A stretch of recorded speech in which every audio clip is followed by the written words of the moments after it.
Hello everyone, আসসালামু আলাইকুম। সবাই কেমন আছো? আমি আলহামদুলিল্লাহ অনেক ভালো আছি। আজকে তোমাদের সাথে শেয়ার করব লবণীয় একটি টাকি মাছের ভর্তা রেসিপি।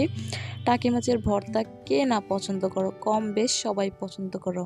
আর আজকের ভর্তাটা হচ্ছে ইউনিক স্টাইলে, তো সবাই ফুল রেসিপিটি দেখবে। তো গাইজ, আমি এখন এখানে একটা টিস্যু নেব। টিস্যু নিয়ে আমি টাকি মাছগুলোকে মুছে নেব। মুছে নিলে হয় কি, টাকি মাছ বা অন্যান্য মাছ ভাজার সময় তেল ছিটকে আসে না। আবার অনেকেই আছে যে মাছ ধোয়ার পর ঝাঁঝরিয়ে রেখে দেন, তাহলে মাছের পানিটা ঝরে যায়। তো আমি যেহেতু সেরকমটা করিনি, এই জন্য আমি টিস্যু দিয়ে মুছে নিয়েছি।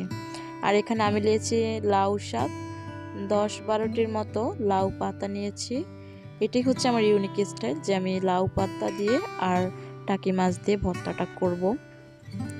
তবে অনেকে চাইলে আবার খালি টাকি মাছ দিয়েও ভর্তা বানাতে। আমরা তো কম বেশি সবাই টাকি মাছ খেয়েছি, কিন্তু লাউ পাতা দিয়ে কি খেয়েছি? না খেলে প্লিজ এবার ট্রাই করে দেখবেন। তো প্রথমে আমি হলুদ দিয়ে দিয়েছি, আশা করি ভিডিওতে দেখছেন। আর এখন লবণ দিয়ে দিলাম। হলুদ আমি হাফ স্পুন দিয়েছি, লবণ আমিও হাফ স্পুন দিয়েছি। তো মাছগুলো আমি মাখিয়ে নিয়েছি। এবার আমি তেলে দিয়ে দিয়েছি মাছগুলো। এপাশ ওপাশ করে আমি মাছগুলো বেশ কিছুক্ষণ ভেজে নিয়েছি, তবে বেশি একটা কড়া করিনি। বেশি একটা কড়া করলে তখন আর ভর্তা ভালো লাগে না।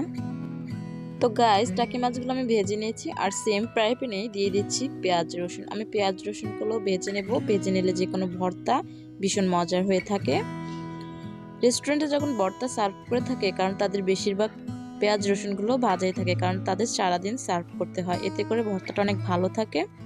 যাই হোক, বলতে বলতে আমার পেঁয়াজ রসুনগুলো ভাজা হয়ে গেছে। তো এখন আমি পেঁয়াজ রসুনগুলো উঠিয়ে নিয়েছি। এই যে দেখুন, পেঁয়াজ রসুন আমি একটু বেশি লালচে করে ভাজি নেই। তো গাইস, সেম ফ্রাই প্যানে আমি আবার লাউ শাকগুলো দিয়ে দিচ্ছি। আর লাউ শাকে কিন্তু আমি কোনো তেল বা পানি ইউজ করি নাই, কারণ লাউ শাকের গায়ে প্রচুর পরিমাণ পানি থাকে। শাকের থেকেই পানি আমনে আমনে বের হয়ে আসবে। আর দিয়ে দিচ্ছি সামান্য পরিমাণে লবণ। তো এখন আমি অনবরত নেড়েচেড়ে লাউ শাকগুলো ঢাকনা দিয়ে ঢেকে আবার উঠিয়ে নিয়েছি। দেখুন, অলরেডি লাউ শাকের গায়ে থেকে অনেকটা পানি ঝরে এসেছে। তো আমি আবার ঢাকনা দিয়ে ঢেকে দিয়েছি, আর বেশ কিছুক্ষণ পরে ঢাকনাটা আমি উঠিয়ে নেব। তো আবারও নাড়াচাড়া করে আমি ঢাকনা দিয়ে ঢেকে দিয়েছি। তো এরপর আমি ঢাকনা উঠিয়ে আরও বেশ কিছুক্ষণ লাউ শাকগুলো ভেজে নিয়েছি, কারণ লাউ শাকের গায়ে প্রচুর পরিমাণ পানি ছিল। আর এরপর আমি কিছু শুকনো মরিচ ভেজে নিয়েছি।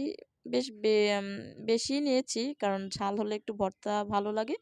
আর এরপর আমি শিলপাটায় বেটে নিয়েছি। তো গাইজ, আশা করি সবাই ভালো থাকবেন।